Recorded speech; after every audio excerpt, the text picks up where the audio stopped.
மனநிலை மாற்றம் தான் முக்கியம். அந்த மனநிலை மாற்றத்தை எப்படி பெறுவது, எங்கிருந்து பெறுவது? ஒன்னொன்னுக்கு ஒவ்வொரு வழி இருக்கிறது. பொது வழி என்று சிலர் சொல்றான், தனி வழி என்று சிலர் சொல்றான். பொது வழி என்ன? பொது வழி அல்லாஹ்வோடு நீங்கள் கொண்டிருக்கிற தொடர்பு, அல்லாஹ்வோடு நீங்கள் நிகழ்த்துகிற உரையாடல், அல்லாஹ் படைச்சவனுக்கும் படைப்புகளுக்கும் இடையில ஒரு கனெக்ஷன். டிவிக்கும் ரிமோட்டுக்கு இடையில ஒரு கனெக்ஷன் இருந்தா தான் ரிமோட்டு டிவியில மாற்றங்களை ஏற்படுத்தும். நம்முடைய வாழ்க்கையில் மாற்றங்கள் நிகழணும்னா நம்மளை படைச்சவன் அவனுக்கு நமக்கு இடையில ஒரு கனெக்ஷன் இருக்கும். அந்த கனெக்ஷன் இல்லாட்டி மாற்றங்கள் நிகழாது. கனெக்ஷன் கட் ஆயிடுச்சுன்னா அவ்வளவுதான். கண்ட்ரோல் அற்று போன ஒரு வாகனத்தை வச்சு என்ன செய்ய முடியும்? அந்த வாகனம் என்ன நிகழ்த்தும்? சமூகத்தில் என்ன மாற்றத்தை நிகழ்த்தும்? பாதிப்புகளையும் கேடுகளையும் தான் ஏற்படுத்தும். உலகத்தில் அல்லாஹ் படைச்ச எல்லாவற்றையும் பற்றி அல்லாஹ் பேசுகிறான். எல்லாமே அல்லாஹ்வை தியானிக்கிறது, அல்லாஹ்வோடு தொடர்பு கொள்கிறது, அல்லாஹ்வை தொழுகிறது, அல்லாஹ்வை தஸ்பீஹ் செய்கிறது, அல்லாஹ்வுக்கு சுஜூது செய்கிறது, எல்லாம் அல்லாஹ் படைச்ச எல்லாம். எல்லாம்னா எல்லாம்னு சொல்லணும். உங்களுக்கு என்ன தோணுது சொல்லுங்க பார்க்கலாம். எல்லாம் எல்லாம்னு சொல்லணும்ல, எல்லாம் அல்லாஹ் படைச்ச எல்லாம், அல்லாஹ்வோட லிங்க், எல்லாம் அப்படின்னு உடனே என்ன தோணுது உங்களுக்கு?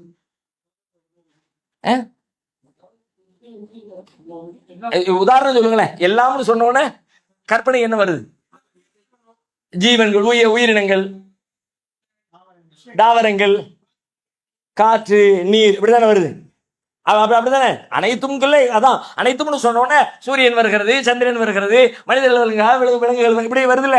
குர்ஆன் இதை எல்லாம் சொல்கிறது. அலம் தர அன்னல்லாஹ யஸ்ஜுது லஹு மன் ஃபிஸ் ஸமாவாதி வ மன் ஃபில் அர்லி வஷ்ஷம்சு வல் கமரு வன் நுஜூமு வல் ஜிபாலு வஷ்ஷஜரு வத்தவாபு வ கதீரும் மினன் நாஸ். அல்லாஹ்வே ஒரு பட்டியல் போடுறான். குர்ஆன்ல பல இடத்துல போடுறான். எல்லாம் அல்லாஹ்வோடு சுஜூது செய்து கொண்டிருக்கின்றன, அல்லாஹ்வுக்கு பணிந்து கட்டுப்பட்டு நடந்து கொண்டிருக்கின்றன.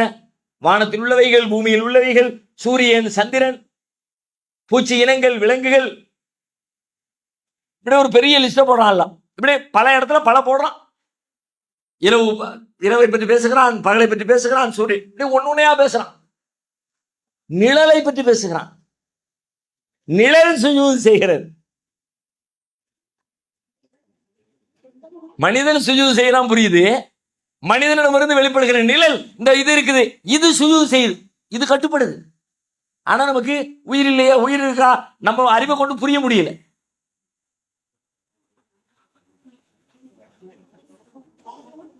எல்லாம் அல்லாஹ்வுக்கு கட்டுப்படுது, எல்லாம் அல்லாஹ்வுக்கு சுஜூது செய்யுது. நிழல் கூட,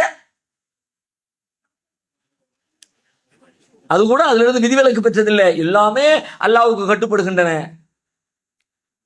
அப்படின்னா என்ன அர்த்தம்னா, எல்லாம் அல்லாஹ்வுடைய படைச்சவனுடைய லிங்க்லே இருக்கு. ஒரு ஆட்டுக்கும் அல்லாஹ்வுக்கும் தொடர்பு இருக்கு, மாட்டுக்கு அல்லாஹ்வுக்கும் தொடர்பு இருக்கு, மைக்குக்கு அல்லாஹ்வுக்கும் தொடர்பு இருக்கு, புக்குக்கு அல்லாஹ்வுக்கும் தொடர்பு இருக்கு, கட்டடத்துக்கு அல்லாஹ்வுக்கும் தொடர்பு இருக்கு. நிழலுக்கும்னு சொன்னதுக்கு பிறகு வேற என்ன வேண்டி இருக்கு? இதையாவது பொருளா கன்சிடர் பண்ணுவோம், அதை பொருளா கூட கன்சிடர் பண்ண மாட்டோம்ல. நிழலை எந்த லிஸ்ட்ல சேர்ப்பிய? அது ஒரு லிஸ்ட்லயே வராது உங்களுக்கு. அது கூட அல்லாஹ் சுஜூது பண்ணுன்னு சொல்லியாச்சுன்னா எல்லாமே அவருடைய கனெக்ஷன்ல இருக்கிறது. அப்ப அந்த கனெக்ஷன் தான் அதாவது செய்ய வேண்டிய வேலையை கரெக்டா செய்ய வைக்கும். அப்ப நமக்கு சரி பண்ண வேண்டிய மிக முக்கியமான அம்சம் என்னன்னா, நமக்கும் நம்மளை படைச்சவனுக்கு இடையில உண்டான அந்த கனெக்ஷன். அதை சரி பண்றது உள்ளத்தை சீரமைப்பதனுடைய முதல் படி, முக்கியமான படி. அதை சரி பண்ணு. அவனுக்கு இடையில உண்டான உன் கான்டாக்ட வச்சுக்க. நீ ஊர் உலகத்துல நீ வாழ்ற வாழ்க்கையே வேற. இந்த ஏரியாவில் ஒருத்தர் இருக்கிறாரு, அவருக்கு இந்த லோக்கல் கவுன்சிலர் ரொம்ப நெருக்கமான ஆளு. தெருவில் ஒரு வேலை நடக்க வேண்டியது இருக்கு, வீடு கட்டுறாரு, ஏதோ சாக்கடை சொல்றா, என்னமோ ஒன்று நடக்குது. பக்கத்து வீட்டுக்கார ஒரு ஃப்ரெண்டு, கவுன்சிலர் ஃப்ரெண்டு. இவர் எப்படி அவர்கிட்ட போய் எப்படி நடப்பார்? கொஞ்சம் கற்பனை பண்ணி பாருங்க. அதான் ஒன்றும் பிரச்சனை இல்லைப்பா, விடுப்பா, எல்லாம் நம்மளால தான், நம்ம ஃப்ரெண்டு தான், சொன்னா செஞ்சிருவோம். ஒரு லோக்கல் கவுன்சிலருடைய தொடர்பு இருந்துச்சுன்னா அந்த ஏரியாவில ஒரு கொஞ்சம் கெத்து. அவரே கவுன்சிலரா இருந்தா அதோட கெத்து. சிட்டி கமிஷனரே எனக்கு ஃப்ரெண்டு. எப்படி? எங்க அண்ணனும் மு க ஸ்டாலினும் ஃப்ரெண்டு, ஒன்னா ஒரே ஸ்கூல்ல படிச்சவங்க. சும்மா சும்மாத்துக்கு இருக்கு. நான் எப்படி இருப்பேன், எங்க அண்ணன் எப்படி இருப்பான்னு விட்டுருங்க. எங்க அண்ணனும் ஸ்டாலினும் ஃப்ரெண்டு, ஒரே ஸ்கூல்ல, சின்ன வயசுல இருந்தே. 2ஆம் கிளாஸ்ல இருந்து 10ஆம் கிளாஸ் வரைக்கும் ஒன்னாதான் படிச்சாங்க. இப்பவுமே எங்க வீட்டுல ஒண்ணுனா வந்துடும். அங்கிட்டு போனா திருநெல்வேலி பக்கம் கிராஸ் பண்ணி போனான்னா அம்பாசனத்தை ஏதாவது ஒரு நிகழ்ச்சிக்கு போனான்னா எங்க வீட்டுக்கு வராம போக மாட்டானே.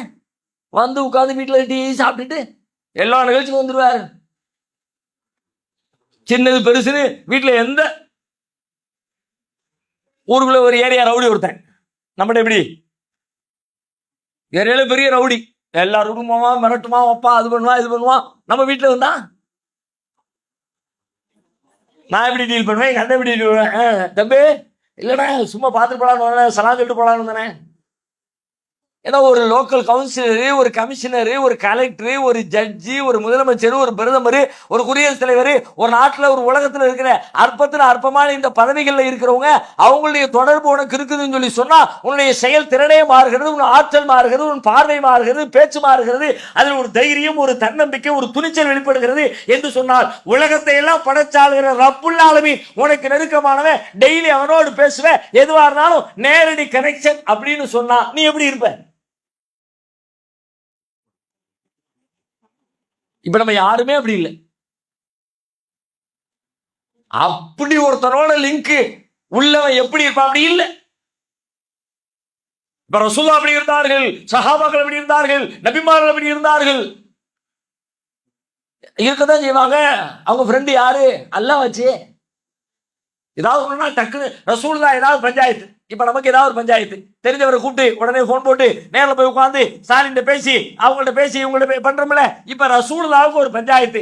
நபிகளாருக்கு பிரச்சனை வந்தால் நபிகளார் என்ன செய்வார்கள், யாரை தொடர்பு கொள்வார்கள்? இன்று எனக்கு ஒரு பிரச்சனை, நமக்கு ஒரு பிரச்சனை, நாம் என்ன செய்கிறோம் அதை அப்படியே வச்சுக்கிட்டு பேரலாம் ரசூலுல்லாஹ்வுக்கு ஒரு பிரச்சனை, ரசூலுல்லாஹ் என்ன செய்வாங்க சொல்லுங்க? நபி தோழர்கள் சொல்றாங்க, இதா ஹஸபஹு அம்ருன் பாதர இல ஸலா, நபிகளாருக்கு ஏதேனும் சங்கடம் தருகிற சிரமமான சூழல் ஏதேனும் ஏற்பட்டு விட்டால், பதட்டமான சூழல் ஏதும் ஏற்பட்டு விட்டால் பாதர இல ஸலா, தொழுகையின்பால் விரைந்து விடுவார்கள். பிரச்சனை வந்துருச்சு என்ன பண்றது?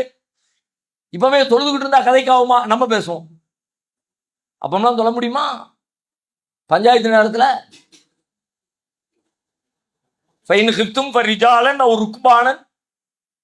தொழுகையை பத்தி சொல்றது அல்லாஹ் சொல்றான், ஹாஃபிது அலா ஸலவாத்தி வ ஸலாத்தில் உஸ்தா, தொழுகையை பாதுகாத்துக்குங்க, நடுத்தொழுகையை பேணி தொழுது கொள்ளுங்க, கூமு லில்லாஹி கானிதீன், அல்லாஹ்வை பணிஞ்சு வணங்குகிறவர்களோடு நீங்களும் நின்று பணிஞ்சு வணங்குங்க.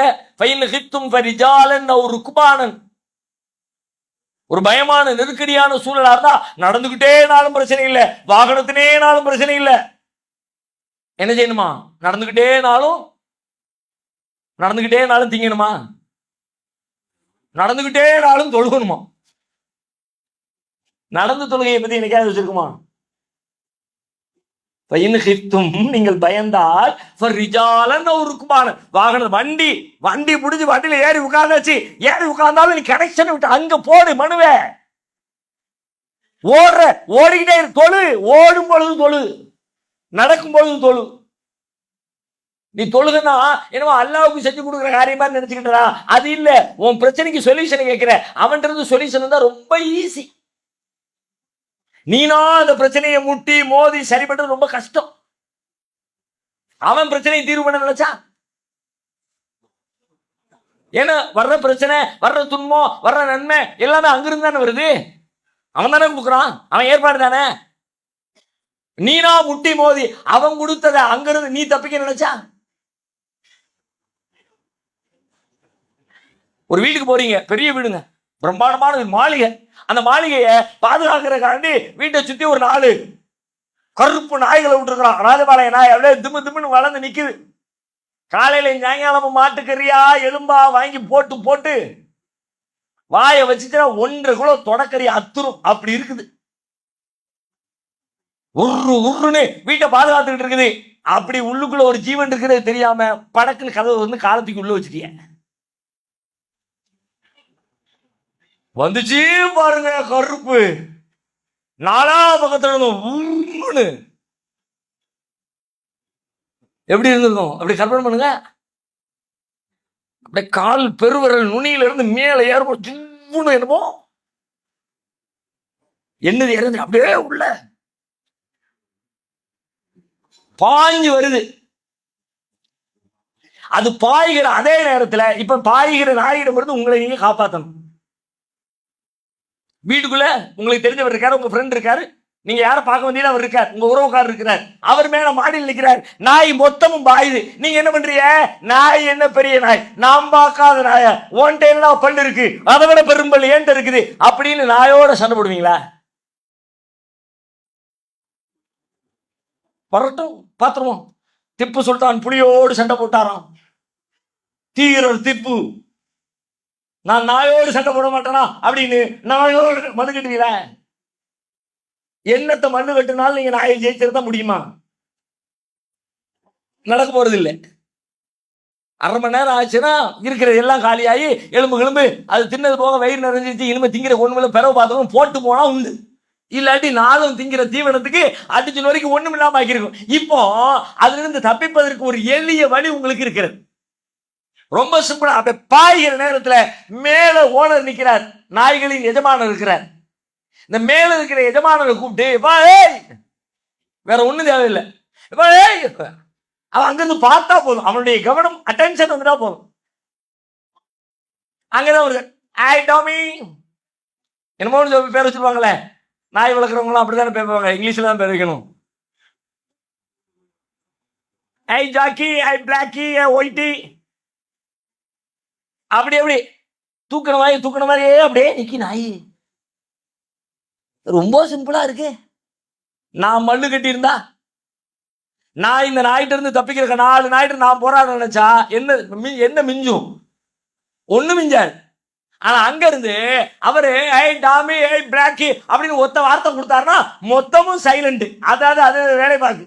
நம்ம வீட்டுக்குள்ள ஒருத்தர் வராத மாதிரி, அது இது குலைக்காத மாதிரி, அவனை கடிக்க போகாதது மாதிரி, அதுக்கு இதுக்கு சம்மந்தமே இல்லாத மாதிரி, அப்படியே எங்கேயோ அவங்கள வரவேற்க நின்ற மாதிரி நிக்குது. சிம்பிளான வழிதானே. கொஞ்சம் இதே சிச்சுவேஷனை அப்படியே அல்லாஹ்வுக்கு கொண்டு வந்து பொருத்தி பாருங்க. உங்க வாழ்க்கையில நாய்கள் துரத்துவதை போல பல்வேறு பிரச்சனைகள், சிக்கல்கள், துன்பங்கள், துயரங்கள் உங்களை துரத்துகிறது. அந்த துயரத்தோடு போரிட்டு கமிஷனரை சந்தித்து, காவல்துறையை சந்தித்து, அதிகாரிகளை சந்தித்து, பணக்காரர்களை சந்தித்து, உறவினர்களை சந்தித்து, ரவுடிகளை சந்தித்து, இந்த பிரச்சனைகளை யார் தீர்ப்பார் என்பதை சந்தித்து அவரிடம் போய் முறையிட்டு, இவரிடம் போய் முறையிட்டு, படாத பாடுபட்டு வென்று அதிலிருந்து வெளியே வருவது புத்திசாலித்தனமா? மேல உட்கார்ந்து எல்லாம் அப்படின்னு லைட்டா அவனை நோக்கி கவனத்தை திருப்பினா, நம்ம பையன்ல இவன் ஓடு ஓடுன்னு ஒத்த சவுண்ட் கொடுத்துட்டாங்கன்னா குன் ஃபயகூன் ஃபசுப்ஹானல்லதி பியதிஹி மலக்கூத்து குல்லி ஷைஇன் வ இலைஹி துர்ஜஊன் வ இதா அராத ஷைஅன் அன் யகூல லஹு குன் ஃபயகூன். அங்கிருந்து ஆகு ஓடு ஓடிடும், அவ்வளவுதான் முடிஞ்சு. அவனுக்கு இங்க இருக்கிறவருக்கு தெரியாது. நாயை அனுப்பின வச்சுக்கிட்டு இருக்கிற ஓனருக்கு வந்தது தெரியாது. ஆனா துன்பத்தை அனுப்பின அல்லாஹ்வுக்கு தெரியும். ஏன்னா அவன் தான் அனுப்பினது, அவன் தான். இங்க இவன் அனுப்பல. நம்ம ஃப்ரெண்டு காலையில 7 மணிக்கு வருவான், வசூலுக்கு வர்றேன் இருக்கான், விட்டுறாத. அந்த மாதிரி போய் எவனும் உள்ள வந்துடக்கூடாது, நீ போய் அவர் அனுப்பினது. ஆனா இப்ப நம்ம வாழ்க்கையில நம்ம சந்திக்கிற துன்பங்கள் அவன் அனுப்பினது. அவன் எதுக்கு அனுப்புறான்? அதையும் வந்து சொல்றான்ல, அல்லஹும் அவங்க பணிஞ்சு என்கிட்ட திரும்பணும், அதுக்கு தான் கொடுத்துருக்கேன் யாரெல்லாம் அப்படின்னு திரும்பிட்டான், ஓகே சரண்டர் ஆயிட்டான், ஓடு ஓடுன்னுவான், ஒரு செகண்ட்ல ஓடின போது நீ நினைச்சு முடியவே முடியாது, தீர்க்கவே முடியாது. எப்படிதான் தீர்ப்பேன்னு தெரியல, எப்படி மீள்வேன்னு தெரியல. என்னடா இது பெரிய பஞ்சாயத்து?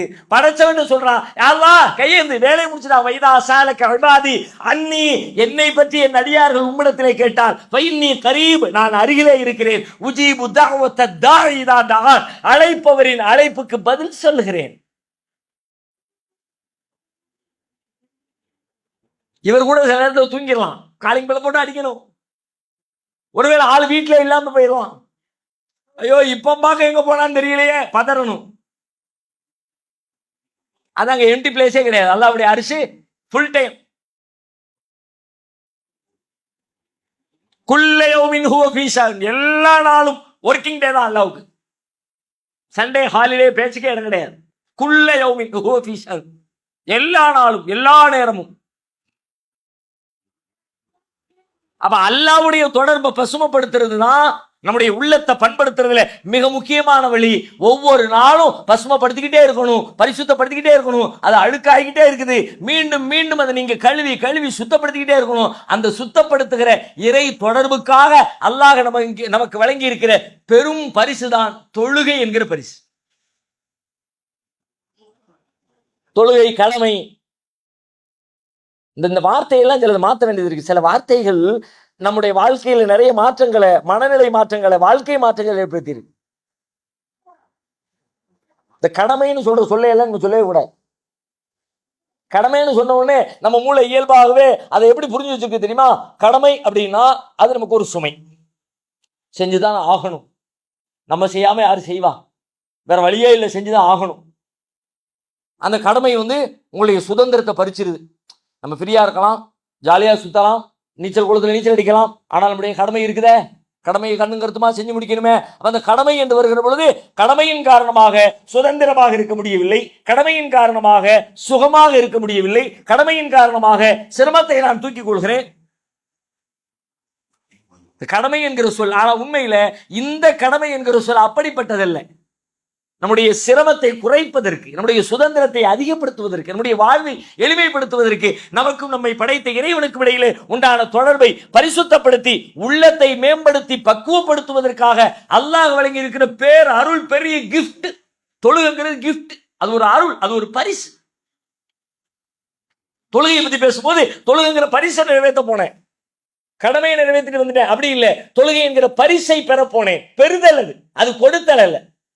தக்பீர் கட்டி அல்ஹம்து சூரா ஓதி ருக்கு செய்து எதையோ நான் கொடுத்துடல, நான் எதையோ வாங்கிக்கிட்டு வர்றேன். நான் என்னத்தை கொடுத்தேன் அல்லாஹ்வுக்கு? தொழுது நீங்க என்ன கொடுத்தீங்களா? சஜதா பண்ணி கொடுத்தீங்களா? என்ன கொடுத்தீங்க? நீங்க கொடுத்தா அவனுக்கு வெயிட் கூடணும்ல. நீங்க கொடுத்து அல்லாஹ்வுடைய கிரேடு கூட்டிட்டா, அல்லது பல பேர் தொழாம உட்கார்ந்துருக்காங்க அதனால அல்லாஹ்வுடைய கிரேடு குறைஞ்சிருச்சா? தொழுகையில போய் நீ ஒன்னும் கொடுக்கவும் இல்லை, எல்லாத்தையும் வாங்கிட்டு வர்றேன். பிரச்சனைக்கு தீர்வு வாங்கிட்டு வர்றேன், வறுமைக்கு செல்வத்தை வாங்கிட்டு வர்றேன், அறியாமைக்கு அறிவை வாங்கிட்டு வர்றேன், மனக்குழப்பத்துக்கு தீர்வை வாங்கிட்டு வர்றேன். போயிட்டு குனிஞ்சு அங்கிருந்து வாங்க வேண்டியதெல்லாம் வாங்கிட்டு வர்றப்பா. அம்மா வீட்டுக்கு போயிட்டு வர்ற நேரத்துல எல்லாம் அப்படியே கையில 2 பை 3 பை தேங்காய் இருக்குது, மாம்பழம் இருக்குது, அன்னமார் வாங்கி வச்ச சாமா இருக்குது, கத்திரிக்காய் இருக்கு. நாளைக்கு காலையில போய் கடையில் நிற்க முடியாது, அதனால இப்பவே கொஞ்சம் கத்திரிக்காய் எடுத்து போடுற மைனி அப்படின்னு வீட்டுல கிடக்கிற அள்ளிட்டு வெறும்பையோட போய் முழு பையோட திரும்ப வர்ற மாதிரி, வீசுறையும் வெறுங்கையுமா அல்லாட்ட போயிட்டு திரும்ப வரும்பொழுது என்னமோ காலியா போறோம், ஏதோ ஃபில்லாகி வர்றோம். நடக்குது. அப்படி நடந்தா தான் அது தொழுகை, அப்படி நடக்கலாட்டி தொழுகை இல்லை. இப்ப எல்லாரும் ஒரு கேள்வி கேளுங்க, நான் வெறும்பையோட போய் நிறைபையோட திரும்ப வர்றேனா, அல்லது வெறும்பையோட போய் வெறும்பையோட திரும்ப வர்றேனா? ஒவ்வொரு தொழுகையின் பொழுது நீ யோசிச்சு பாருங்க. நான் கேட்கிறேன், உணவு சாப்பிடுறோம், பசியோடு இருக்கிறோம், பட்டினியோடு இருக்கிறோம், பட்டினியோடு இருக்கிறவன் சாப்பிடுறோம், சாப்பிட்டு முடிச்ச உடனே வயிறு நிரம்பி திரும்ப வர்றோம். தாகத்தோடு இருக்கிறவன் தண்ணி குடிக்கிறோம், தண்ணி குடிச்ச பிறகு தாகம் தீர்ந்து திரும்ப வர்றோம். ஒவ்வொரு செயலுக்கு முன்னால் ஒரு நிலை, பின்னால் ஒரு நிலை. முன்னால் தேவை, முன்னால் பலகீனம், முன்னால் இயலாமை, பின்னால் பலம், பின்னால் ஆற்றல், பின்னால் பசியாறுதல். அப்படி இருக்குல்ல? அப்படி தொழுகைக்கு முன்னால், தொழுகைக்கு பின்னால். அப்படி நம்ம ஒரு ஃபீல் பண்ணியிருக்கோமா? சாப்பாட்டுக்கு முன்னால் பின்னால், சாப்பிட்டு முடிச்சோன்னே அப்பா நல்ல சாப்பாடுப்பா, ஒருவேளை சொல்லாவிட்டாலும் கூட உணர்றோம்ல, அப்படியே சோர்ந்து போய் எப்படா சாப்பாடு வைப்பான் அப்படின்னு உட்கார்ந்துருந்தேன். சாப்பிட்டு முடிச்ச உடனே ரிலாக்ஸ் ஆகி அவனுடைய உடல் ஒரு பலம் பெறுகிறது. தொழுகைக்கு முன்னால் இருந்தனா தொழுகைக்கு பின்னால் என்ன மாற்றத்தை பெற்றோம்? பெரும்பாலும் இல்லை. ஏன்னா நாம தொழவே இல்லை. நாம குனிகிறோம், நாம நிமிருகிறோம், நாம குர்ஆன்ல இருக்கிற ஒரு சூறாவை ஓதுறோம், நமக்கு சொல்லி தரப்பட்ட திக்ருகளை செய்கிறோம். இவற்றை செய்வதனால் எல்லாம், இதை செய்கிறவன் எல்லாம் தொழுதவன் என்ற பட்டியலுக்குள் வந்து விட மாட்டான். அதற்கு இன்னும் ஒரு முக்கியமான விதி இருக்கிறது. அந்த விதியை எவன் கடைபிடிக்கிறான் அவனே தொழுதவன். நோன்பாளி இருக்கிறான், நோன்பாளியுடைய விதிகள் என்ன?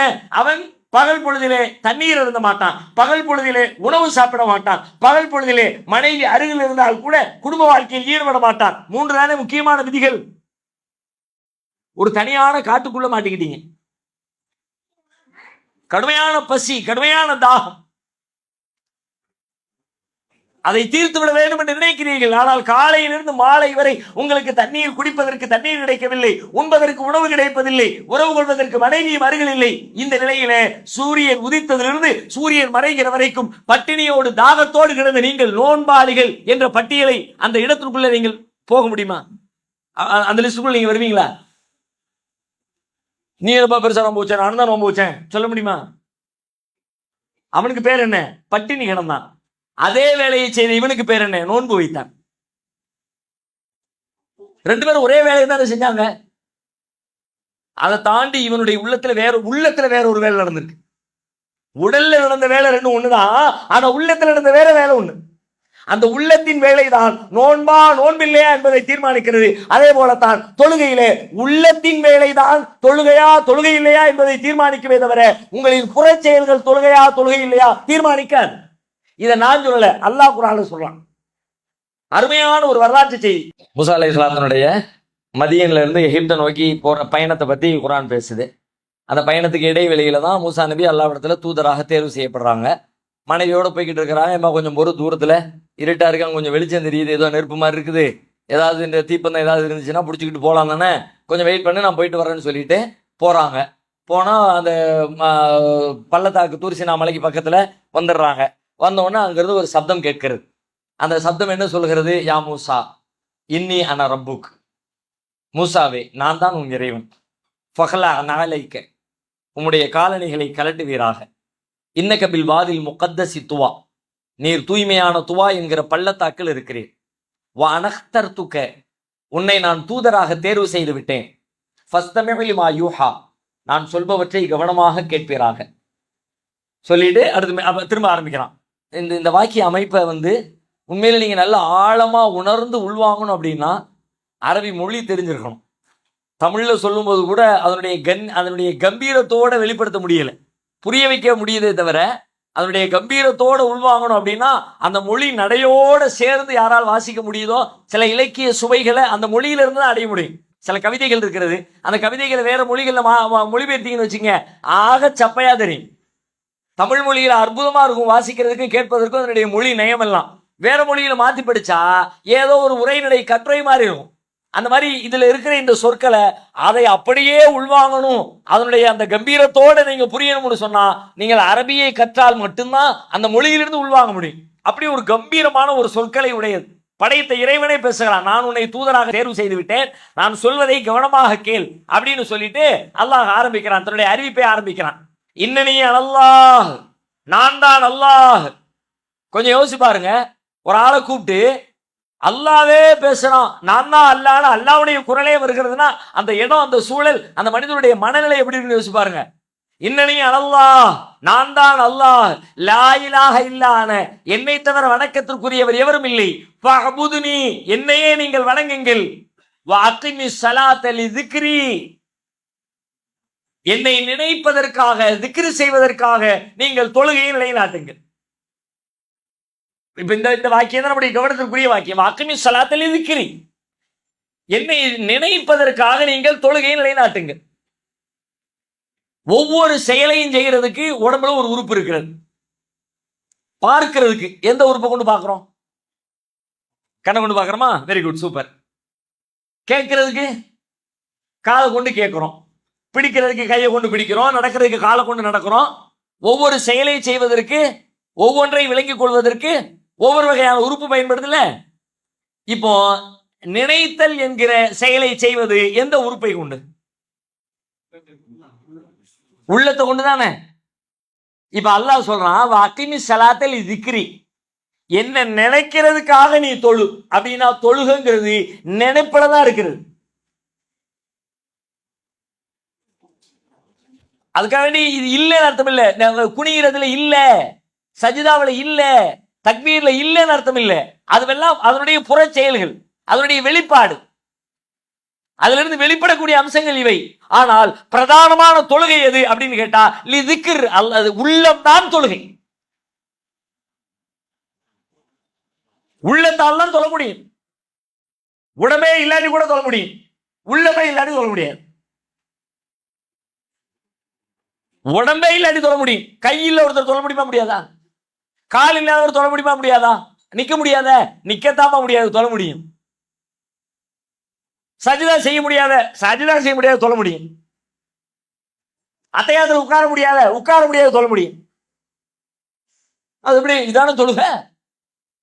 நின்னா தான் தொழுக, குனிஞ்சா தான் தொழுக, சஜா பண்ணா தான் தொழுக, அத்தையாத்துல உட்கார்ந்தா தான் தொழுக, சலாம் கொடுத்தா தான் தொழுக. இதுதான் தொழுகன்னு வச்சிருக்கோம். இதுதான் தொழுகன்னா கால் இல்லாதவன், கை இல்லாதவன், முட்டி இல்லாதவன் எப்படி தொழுவான்? தொழுகை இல்லை, அவன் தொழ முடியாதுன்னு சொல்லணும். ஆனா இது எல்லாம் இல்லாட்டி நீ தொழ முடியும்னா என்ன அர்த்தம்?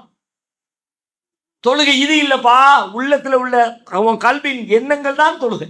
தொழுகைனாலே உள்ளம் தான். பாக்கிமி சலாத்தில் இதுக்கிரி, என்ன நினைக்கிறதுக்காக நீ தொழு. அதுல நீங்க கோட்டை விட்டுட்டீங்கன்னா நீங்க எவ்வளவு அழகா 1.5 மணி நேரம் கிராத் ஓதி ஒரு ஃபைதாவும் இல்லை. அந்த கல்புக்குள்ள நடக்கிற ப்ராசஸ் இருக்குது, அதான் பிரதானம். அல்லாவுடைய கவனமா அங்கதான் இருக்கு, அல்லாவுடைய பார்வை அங்கதான் இருக்கு. நீங்க தொழுகையில தக்பீர் கட்டுறத பத்தி பேசுறிய, ருக்கு செய்யறத பத்தி பேசுறிய, இருக்கிற துவா மனப்பாடம் பண்ணுங்கிறிய, அலும் சொல்ல மனப்பாடம் பண்ணுங்கிறிய, அதை செய் இதை செய்யுங்கிறிய. ஆனா அல்லாஹ் என்னத்தை பார்த்துக்கிட்டு இருக்கான்னு கேட்டா, இன்னல்லாக என்லுரு இலா குலூபிக்கும், அல்லாஹ் உங்கள் கல்வை பார்த்துக்கிட்டே இருக்கான். நீ தக்பீர் கட்டுற, குனிகிற, அதெல்லாம் விட்டுக்கிட்டு அவனுடைய பார்வை முழுக்க அங்க இருக்கு. ஆனா அந்த இடத்துல என்ன இருக்குன்னு பார்த்தா, உங்களுடைய வியாபாரம் இருக்கு, பொஞ்சாதி இருக்கு, புள்ள இருக்கு, வேற வேற விஷயம் இருக்குது, எங்கிட்டலாமோ இருக்குது. இது எப்படி அல்லாஹ் தொழுகை எடுப்பான்? அல்லாவுடைய கவனம் எங்க இருக்குது? கல்புக்குள்ள தானே, உள்ளத்தை தானே பார்க்கறான் அல்லாஹ். தக்பீர் கட்டிட்டு முன்னாடி இருக்கிற சட்டை, அவருடைய கலரு, டிஷர்ட் புதுசா இருக்க, எங்க வாங்கினான்னு கேட்கணும். கேளு நீ, அல்லாஹ் கேட்பான், தொழுதியாடான்னு கேட்பான். நல்ல பளபளன்னு கலர் ஷைனா இருக்கியா, இவருக்கு மட்டும் எங்கதான் கிடைக்குன்னு தெரியல. நானும் இதே மாதிரி ஒன்று வாங்கினேன்ல, போன ரமலான்ல வாங்கினது அது. ஆனால் காஸ்ட்லி, அது 2000 ரூபா, ரொம்ப ஜாஸ்திப்பா. அந்த கடைக்கு போயிருக்க கூடாது. வாங்கினது சுருங்கி போச்சு, அது அயன் பண்ணி போட முடியல. எங்க அவரை இமாம் அலமுசுரா ஓதிட்டு இருப்பாரு, நீங்களே ஓதிட்டு இருப்பீங்க. அல்ஹம்துலில்லாஹி ரப்பில் ஆலமீன் அர்ரஹ்மானிர் ரஹீம் மாலிகி யௌமித்தீன், வாய் ஓதிக்கிட்டே தான் இருக்குது. அத்தஹியாத்துலில்லாஹி வஸ்ஸலவாத்து வத்தய்யிபாத்து அஸ்ஸலாமு அலைக்க ஐயோ, அதெல்லாம் பெர்ஃபெக்ட்டா மிஸ்ஸே ஆவறது இல்லை. No missing. அத்தஹியாத்து மிஸ் ஆகாது. சுப்ஹானல்லாஹில் அஸீம், சுப்ஹானல்லாஹில் அலா, அஸ்ஸலாமு அலைக்கும் வரஹ்மத்துல்லாஹ், அஸ்ஸலாமு அலைக்கும் வரஹ்மத்துல்லாஹ். குனிகிறது என்ன, அதனுடைய முறை என்ன? அப்படியே ருக்குல கையை வச்சாருன்னு வச்சுங்களேன், அப்படியே அச்சா அசலா மரக்கட்டையில செஞ்சு வச்ச மாதிரி கையை அப்படி ஸ்ட்ரைட்டா பிடிக்கிறது என்ன, முதுகு அப்படி ஸ்ட்ரைட்டா வைக்கிறது என்ன, எல்லாம் பெர்ஃபெக்ட். ஆனா உள்ளத்துக்குள்ள முன்னாடி போட்டிருக்கிற அந்த பச்சை கலர் டி ஷர்ட்டு அவன் எந்த கடையில் வாங்கினா, நம்ம வாங்கினது என்ன, திரும்ப வாங்கவா வேண்டாமா, விலை கூட போச்சு, அந்த கடைக்கு போகவா வேற கடைக்கு போகவா, முடிஞ்சவொன்னு பிள்ளைய கூட்டிட்டு ஆஸ்பத்திரிக்கு போகணுமே, இவர் என்ன இவ்வளவு நேரம் நீட்டிக்கிட்டே இருக்காரு, இதுக்கு தான் இந்த பிரகாசத்துக்கு வரவே கூடாதுங்கிறது. அதுவே மணிக்கணக்கில் அந்த மாதிரி மனுஷனுக்கு 1000 வேலை இருக்கு. அவரே குள்ளுவெல்லாம் ஓதிக்கிட்டு இருப்பாரு, இவனுக்கு 1000 வேலை இருக்கு. குள்ளுவெல்லாம் கொஞ்சம் நீட்டி ஓதிட்டார், கொஞ்சம் லாங்கா அப்படியே சுகமா கராத்தா ஓதிட்டாரு. நிக்க முடியல இவனுக்கு. பிள்ளைய கூட்டிட்டு ஆஸ்பத்திரி போனோம், அவ வேற நொய்யும்பா வீட்டுக்காரி வேற. எல்லாம் எங்க உள்ளத்துக்குள்ள, இதுவெல்லாம் உடல்ல பர்ஃபெக்ட் சூப்பர். பக்கத்துல உள்ளவர் பார்த்தாருன்னா அப்படியே மெய் செலுத்து போற மாதிரி, இந்த மனுஷன் எப்படி குனிறாரு பாரு, அவரை பார்த்து படுறான், சஜிதா எப்படி செய்யணும் கத்துக்க. பக்கத்துல உள்ளவர் அப்படி மெச்சுற மாதிரி இருக்கும். ஆனா உள்ளம் எது தொழுகை? நீங்க குனிஞ்சது நிமிர்ந்தது தொழுகையா, உங்க உள்ளத்துக்குள்ள ஓடிச்சு அது தொழுகையா? அங்கதான் இருக்கு தொழுகை. ஆனா அந்த தொழுகைய மிஸ் பண்ணிட்டு எந்த இடத்தில் கையால் பிடித்தேன்னு ஏத்துக்க முடியுது, காலால் நடந்தே ஏற்றுக்கொள்ள முடிகிறது. உள்ளத்தால் தொழுதேன் என்றால் தான் ஏற்றுக்கொள்ள முடியும். உள்ளத்தால் தொழாமல் வெறும் உடலால் தொழால் அதற்கு பெயர் தொழுகை அல்ல. அவ்வாறு உள்ளத்தால் தொழுவது எப்படி, அதற்கென்று சில விதிகள் இருக்கிறது, சில முறைகள் இருக்கிறது.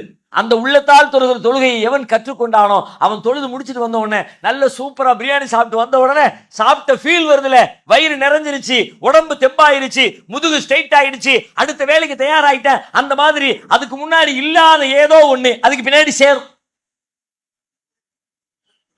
அதுக்கு முன்னாடி இல்ல, அதுக்கு பின்னாடி வந்துச்சு. என்னன்னு கேட்டா உங்களால சொல்ல முடியாது, ஆனா வரும். ஃபீல் பண்ணுவீங்க, என்னால சொல்ல முடியாது, ஃபீல் பண்ணுவீங்க, உணர்வீங்க. மைசூர் பாக்கெல்லாம் அதை அதை சொல்றதுக்கு சொல்ல முடியாது. எப்படி சொல்றது? நெசமாவே மைசூர் பாகு டேஸ்ட ஃபீல் பண்ண நினைக்கிறவர் எப்படி வாயில தூக்கி போடுவாரோ, அதே மாதிரி நீங்களும் அதை தெரிஞ்சுக்க நினைச்சீங்கன்னா நீங்க அந்த இடத்துக்கு வரணும். அதுக்கு நாங்க கொஞ்சம் கைட் பண்ணுவோம். அந்த வேலைகளை செய்து அந்த முறையாக அதை கற்றுக்கொண்டு நீங்கள் அந்த தொழுகையில போய் நின்னீங்கன்னா அந்த தொழுகை உண்மையிலே உங்களுக்கு தொழுகை சுமையாக, தொழுகை கடமையாக, தொழுகை பாரமாக தெரியாது. அந்த தொழுகை ரொம்ப இனிமையாக, ரொம்ப மகிழ்ச்சியாக, ரொம்ப சந்தோஷமாக, எப்பொழுது தொழுகைக்கு வருவோம் என்று ஆனந்தப்படுகிற தொழுகையாக அது மாறிப்போம். இன்னைக்கு நமக்கு அந்த ஃபீல் இல்லை. தொழுகை கடமை. எத்தனை பேர் பிரியாணி சாப்பிட்ட ஃபீல் வருது? அது மாதிரி ஒரு திருப்தி, மன திருப்தி எத்தனை பேருக்கு வருது? வரல தானே? அதுக்கு தான் அது ஒரு சிறந்த பயிற்சி. அல்லாஹ்வோடு உண்டான தொடர்பை வலுப்படுத்துகிற பயிற்சி, நம்முடைய பிரச்சனைகளுக்கெல்லாம் தீர்வை தருகிற பயிற்சி, நம்முடைய வாழ்வை முன்னேற்ற பாதையிலே அழைத்து செல்கிற பயிற்சி, குறிப்பாக நம் உள்ளத்தை பண்படுத்தி பக்குவப்படுத்துகிற பயிற்சி. அதற்கான பயிற்சியை நம்ம எல்லாரும் எடுத்து அதுக்கு என்ன செய்யணுமோ அதை செய்து கற்றுக்கொண்டு தொழுகையை நாம் நிறைவேற்றணும்.